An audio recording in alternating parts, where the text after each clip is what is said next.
again, I want to thank everyone for their accommodations, our time, so they've been We are. Time is now 6:49 p.m. Again, I just want to acknowledge again, thank you for your patience with the time change and the venue change. This is a welcome venue though as well. PS 161 has definitely been a long time institution here.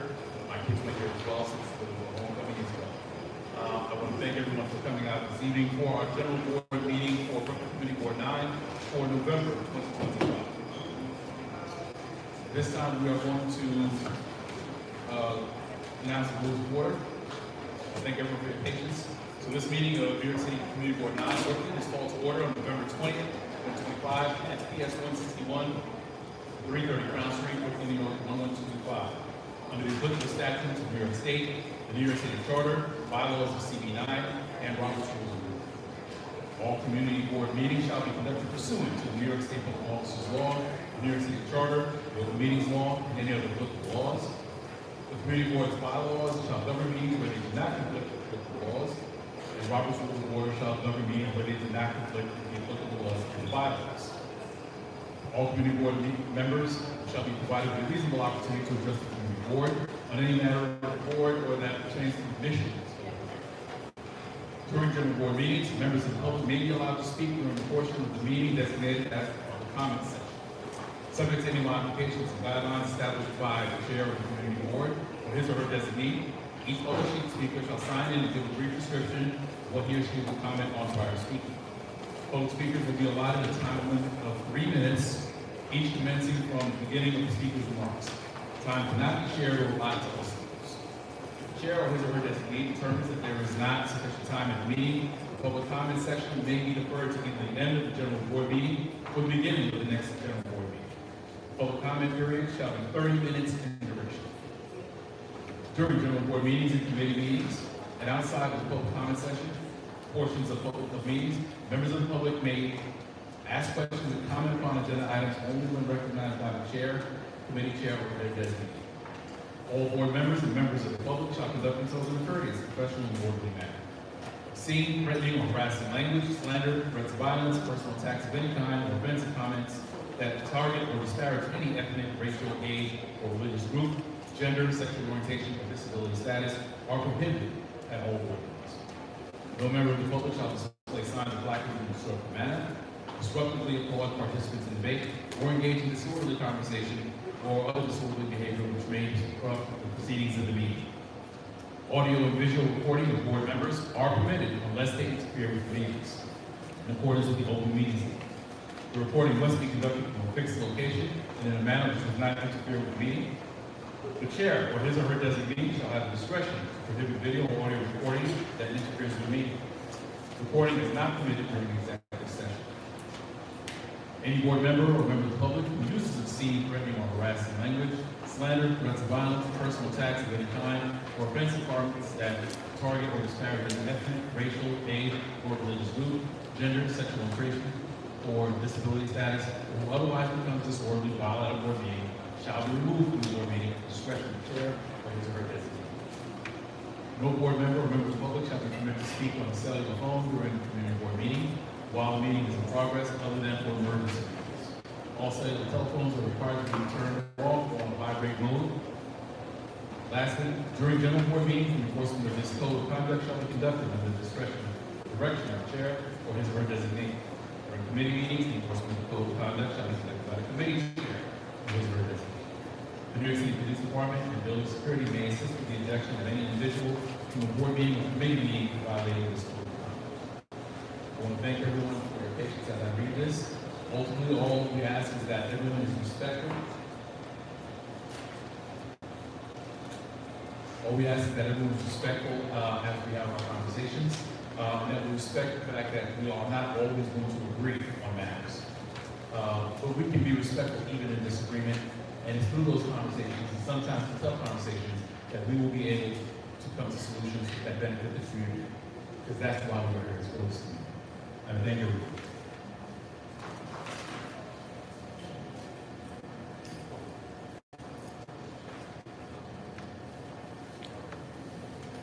All right, thank you. So now we are on to item number 2, presentation. At this time, Assembly member? Senator Warren? Reverend, are you ready right now? Okay. At this time, we have our Assembly member, Monique Chandler Waterman, who has a presentation regarding the Utica Crescent development. Yes.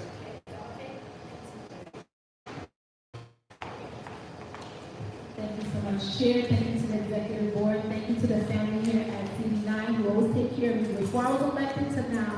I appreciate the partnership. I'm New York State Assembly member Monique Chandler Waterman, representing 7th District 58, so not this district, East Blackwood, parts of Canarsie, Brownsville, Crown. So I have about 2 blocks in CD9, probably like 2 blocks.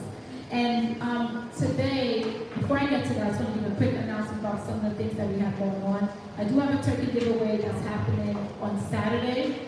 We're doing for Busta Rhymes and his team over at PS 135, who's on Live in Schenectady. He attended that school. He's coming back to the school. It's an anti-violence and mental health initiative. So we're doing a turkey giveaway. We're doing mental health workshops starting from 11 a.m. and anti-violence curriculum that should be going through New York City Public School. We do have a affordable housing project that's right there in CD9. It's on Utica between Winthrop and Rutland, on Rutland Road. You know where Kingsbrook Jewish Medical Center resides now, right? And as you see it going up, it's about, and we're gonna have Shinda Management, they're on their way. We have JL, where's JL James, she's here as well. And Monadnock Developers, all Black-owned businesses and developers and minority-owned businesses that is helping with this project and part of this project. So we wanted to make sure that everybody has the information. So when they come, they'll do the full presentation, but this is some of the things I was saying. You're not an expert in the housing to qualify, disqualify yourself. So don't disqualify yourself before you fill out the application. Fill out the application. Let them tell you if you qualify or not. A lot of people trying to say, I don't know if I'm going to be accepted. Another thing is, this is not a secret. Tell everybody. Everybody needs affordable housing. Everybody needs it. We need to make sure. I know December 1st, when Chris comes, is going to tell you is the deadline. We know that after November 22nd, y'all not thinking about no affordable housing. Y'all thinking about turkey. So if I was you, I would put November 22nd as my deadline to get this stuff in. You can fill out the application. I know someone like, I want to go home, be comfortable. The experts are going to be here. Make sure you ask them all the questions you need to fill out the application. You can take some for your family and friends, but you have to make sure now it gets back to CD9 to make sure that it goes into the lottery because you can easily forget. Are we clear? Everybody's good with that? There's a lot going on at a time like this with the federal cuts, what they were doing, the shutdown, SNAP benefits, SNAP is back. Right? I know slow rolling some stuff, but it's back. The Attorney General is going to fight our fight, and she's making sure her and God is fighting the fight. So we are discouraged in a lot of ways. But there are some resources. There's affordable housing, we got job fairs, we got food pantries, we got all these different things. Grab on your leaders, your elected officials, your community board, to figure out what do we have. Because sometimes we keep on looking at what we don't have, we get discouraged. And another thing I'm going to tell you before the chair don't invite me back here anymore is that I'm talking too much, is you can turn off the TV. You ain't got to watch the news every day. It can be very depressing. Your mental health has to be protected. There's hope, there's help, and there's healing. So we have resources in the back. Lean on your community board for everything. You don't know what time of day it is, call the community board. Sorry, you'll get a lot of phone calls. Because they are going to navigate you through what you need. If you're not engaged in other agencies, they can help you navigate. They'll call our office. You don't got to remember everybody's number. You call them, they will get you to like, that's the one-stop shop. That's going to, so when you feel discouraged about leadership, look at the leaders in the room doing the work. So I appreciate you. I love you. We're going to get through this together. Although we stand united, we also do Jamaica relief efforts. So CD9, I know will take some stuff maybe, but my office 903 Utica Avenue between Church and Snyder. So prayers to all those who've been impacted by Hurricane Melissa. We have a phone number if you cannot find family members in Jamaica. The Council General of Jamaica have to give us a number. If you want to donate anything, financial donation, then please do not just go to any of these GoFundMes. A lot of them are scams. During this time, people pray for vulnerable people. You go to supportjamaica.gov.jm. I have all that information for y'all. So remember, it's not an I thing, it's a we thing. And together, we're gonna get through this. So thank you so much, your board. Thank you for this time. I do have to leave, but my team is here. Arita, let's give it out with the pretty and pink. And then Shinda Management, Chris Bramwell will come and do the presentation. So thank you so much for your time.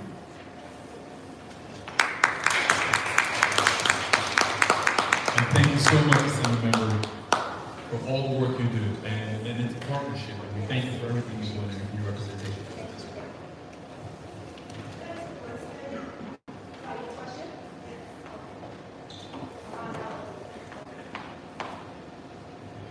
And because I'm old, I may forget. On November 22nd, when we do the food giveaway, we are doing applications on the site. So if you need help with application on November 22nd from 11 a.m. to about 3, we'll be helping with applications, okay? Yes.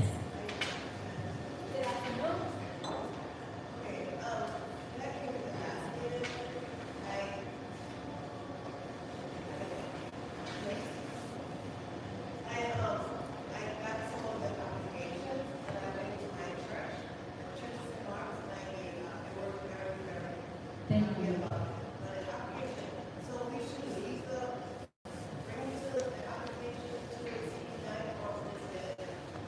I would say, give it to CB9, and Shipment Management, JL, needs to pick it up from CB9. So they need to make sure they return it in, they get it in. Okay. And the address is on there, right? But they could definitely, but CB9 will be a safe space, so we can make sure it gets to Shipment Management. Because of the holidays and everything that's going on, we want to make sure it gets there. JL, am I correct? I would say CB9, even my office, 903 Utica Avenue, but I know CB9 is more familiar.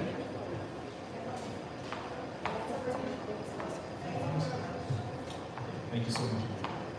Okay, so with that, if we can have a representative for New President and Development to give a brief presentation.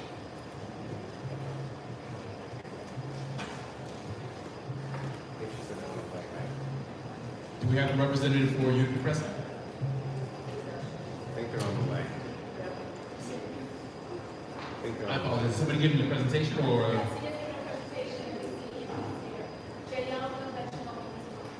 Okay, all right. So we'll come back to the presentation. But we do have an application. I wanted to talk to me, but we do have an application. So if one person wants to fill it out, they can stay quiet in the back and fill it out on the meeting floor. So we are doing an application on the spot. Sorry. We do have applications for the affordable housing in the back. So I would say my team will come over to you one by one and you come back until they do the presentation. You can start filling out the applications, okay? Great, thank you very much. Okay, so at this time, we are going to move on to the agenda. We'll come back to item A on the presentations for that, the president. At this time, we have a representative for WHPBK.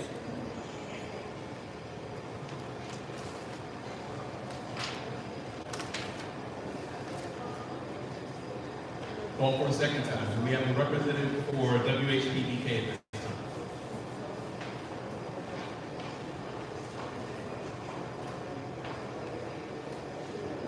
Okay. I don't hear that there's a representative here. We are going to move on to the agenda. Item 4 is actually going to be discussed during the business session, so we'll move that there in terms of the application for OCN. All right, we are going to go. I want to thank everybody for the flexibility. We're going to go into public comment at this time. And we'll come back for any other items that are representatives for the other items. All right, is there anybody who wishes to speak whose name has not added their name to the list? Now's the time to do that.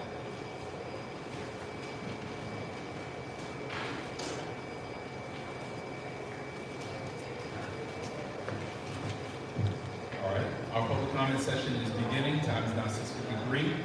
Public session.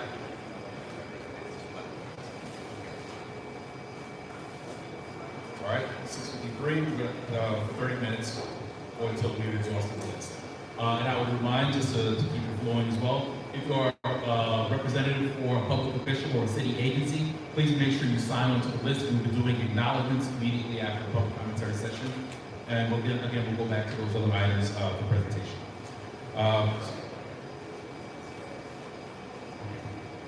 All right, at this time, we have Dr., and I apologize for pronouncing this, Dr. Anika Jacobs.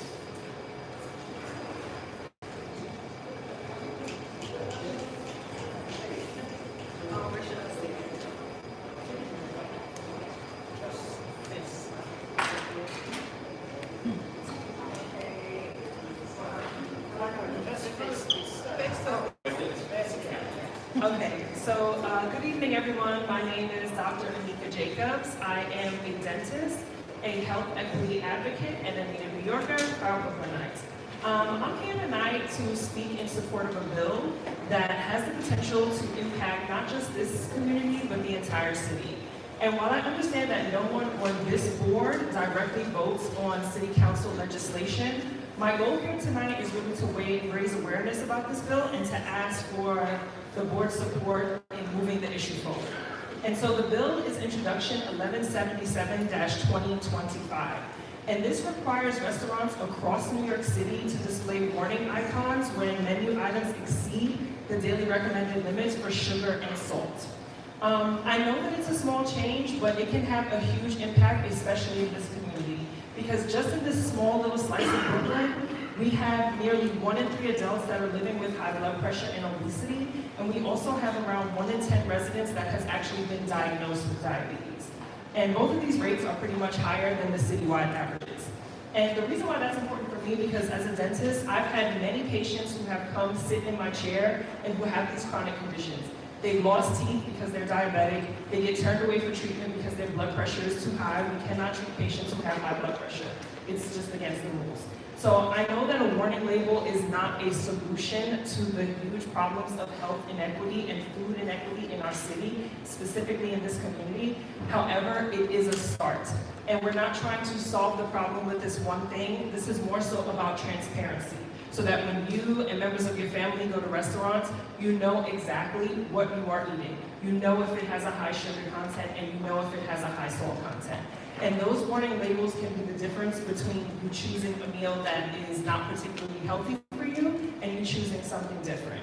And so what I'm asking is the board to consider drafting a resolution letter in support, urging council members on Neely to publicly support the introduction and to encourage the City Council's Committee on Health to schedule a public hearing on the bill.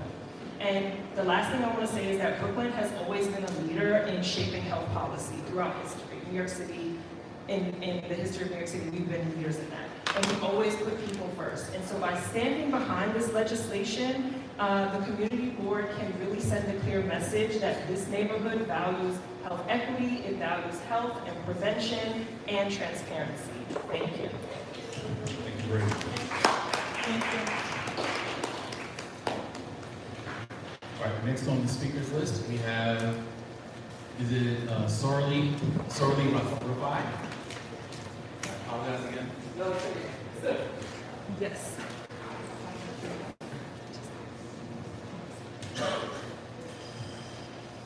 Good evening, everyone. My name is Sahil. I am a resident physician at Kings County Hospital. Hope everyone's doing okay. Wait, face me. Okay. Hold the mic closer as well. Gotcha. So, I work in the emergency department. I'm sorry if I look a little worse for wear. I just got off shift on the stroke unit. Just barely made it here. So, I'm here for a specific reason. As we all know, Kings County is a level 1 trauma center. It's also a stroke center. A lot of people in our community rely on this hospital, and I think we rely on our community as well. We've seen the power of outreach in preventing the closure of downstate, and we have another request. I'm here to ask for public support for an issue of public and patient safety. Hospital executives at Kings County are planning on shutting down the emergency department's only CT machine.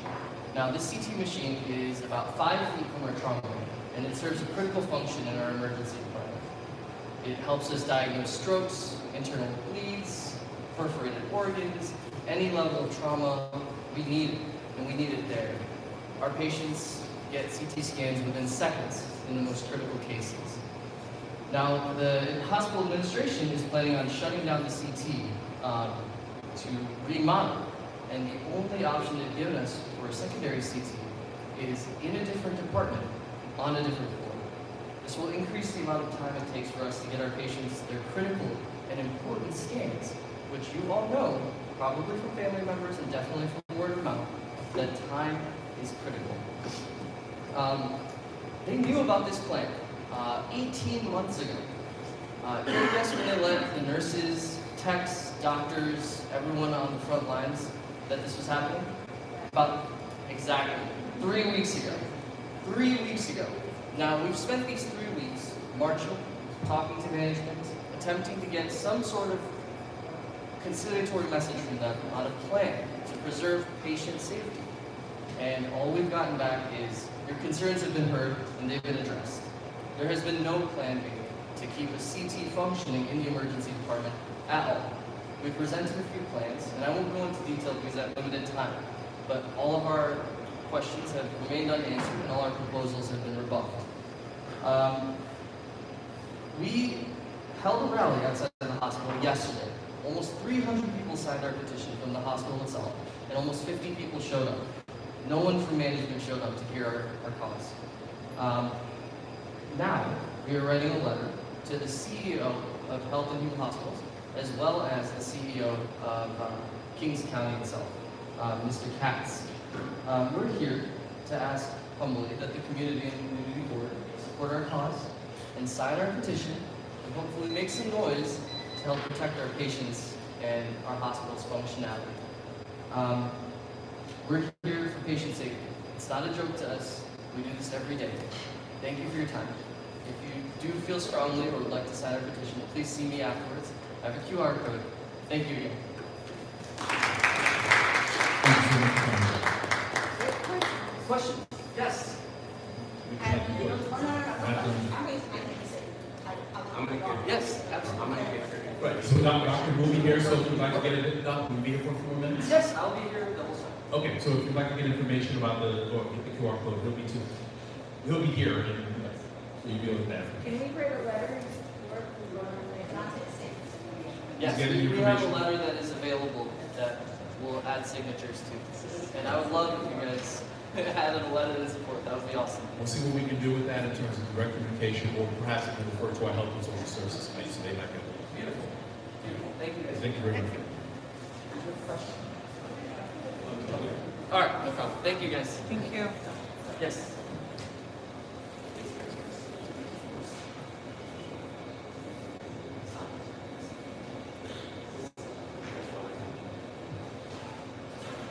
All right, thank you very much.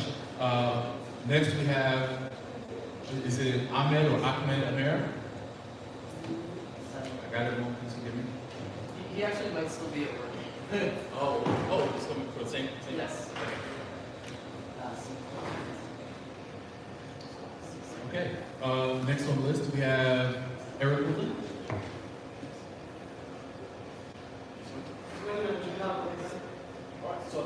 We'll take you during acknowledgement since you're recommending this. We'll take you during acknowledgement, what, going to acknowledgement. Okay, we'll defer you, we'll come back. She'll be here in like 7 minutes. That's fine. Okay, I'll do the tap dance up here, thanks. okay. All right, so we're gonna come back to Major Owens. At this time, do we have a representative from WHP-EK?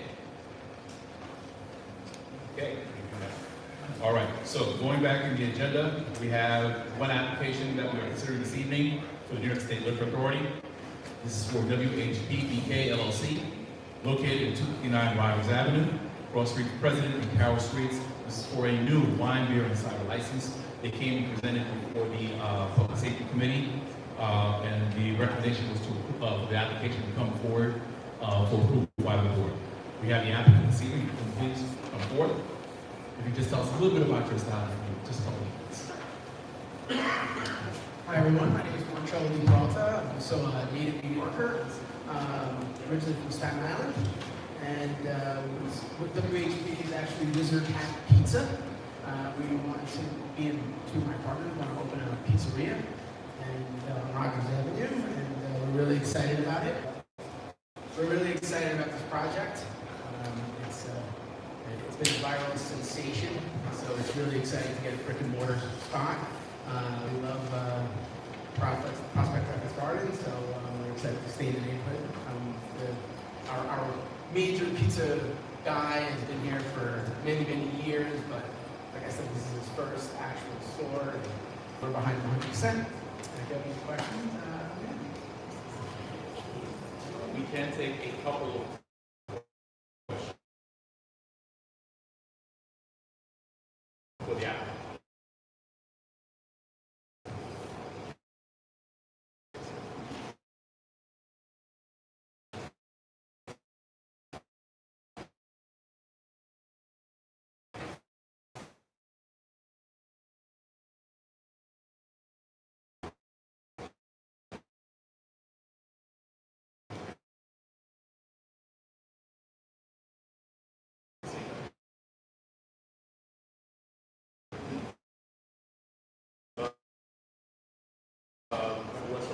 they ask you if you're gonna be open. Two of our partners in our meeting, Pizzeria Guy, and Josiah, actually.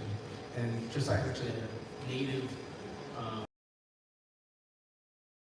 so is Matthew, lives in the neighborhood, and we're clearly to take into account or forget the rights, but desires of the neighbors. There's not going to be any like music or anything in the backyard, or there's not going to be music inside. There's probably some low music in the inside.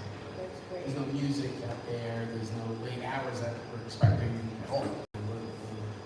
We're gearing actually towards families, right? So we want families to come in, kids. We're expecting a lot of kids.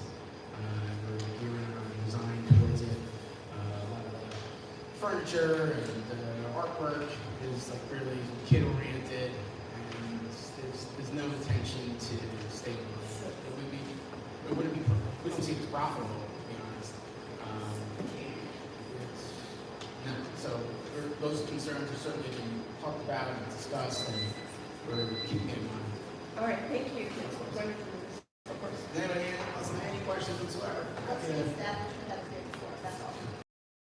Well, so we don't know is really the answer, but it was a COVID establishment that opened during COVID, and it served food through a window, which has now been gone. We got it, and it was such a strange setup. We didn't really get the details on what was there.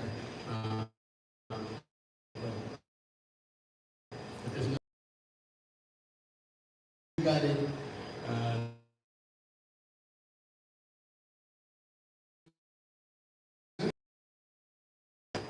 Clear sheetrock, the upstairs and the down. We put a lot of sections. To your point, we soundproof because we have neighbors upstairs that we were mainly concerned about, to be honest. We're downstairs, we're going to be a piece after 8, so to the code. One of our guys, Matthew. Hello. Okay. All right, so thank you very much for presenting SLA. There is a stipulation that was agreed Mondays through Thursdays at 10 p.m. and Fridays and Saturdays at midnight. So that was the stipulation that was agreed to between the committee and the applicant. Okay. We're going to acknowledge. All right. So, first, we have a representative from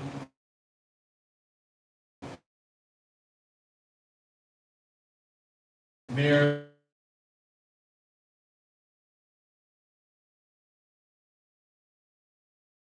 Adams.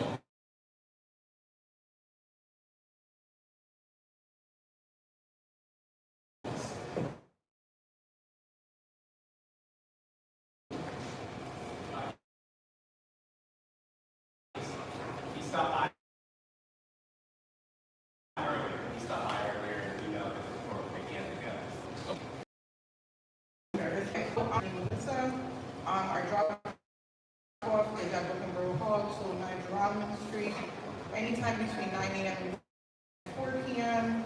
We are taking sheets, towels, hygiene products, and medication, household items, the relief. And just a reminder that anybody over the age of 16 is welcome to apply. And December 1st is World AIDS Day, which is again Monday, December 1st at Brooklyn Borough Hall. Doors open at 11.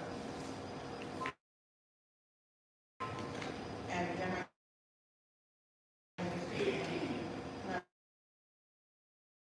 the office of Brooklyn Borough President Antonio. Thank you for having me. Thank you very much. That was painless. Okay, Member Farris Cronford. Rally with the Pinnacle tenants at the Brooklyn Courthouse. Some of those buildings are in our tenants there for over a year now. We've been with meetings, sharing the union, standing with them as they push for a fair outcome in the bankruptcy process with Pinnacle. The assembly member last week signed a letter to the judge on that case calling for more transparency and a real voice for tenants in whatever happens next. On the legislative front, FARA continues to support progressive revenue proposals, including invest in our New York tax, raising taxes on millionaires so the state can better fund housing, healthcare, public education, community service, and also universal child care. So I also want to flag that we'll be holding a housing clinic. I always talk about this every third Wednesday. The next one is on December 17th.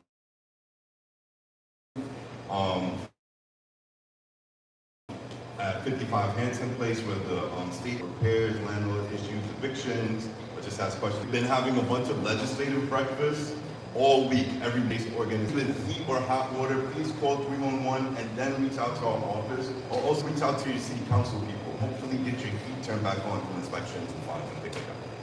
Thank you so much. Thank you.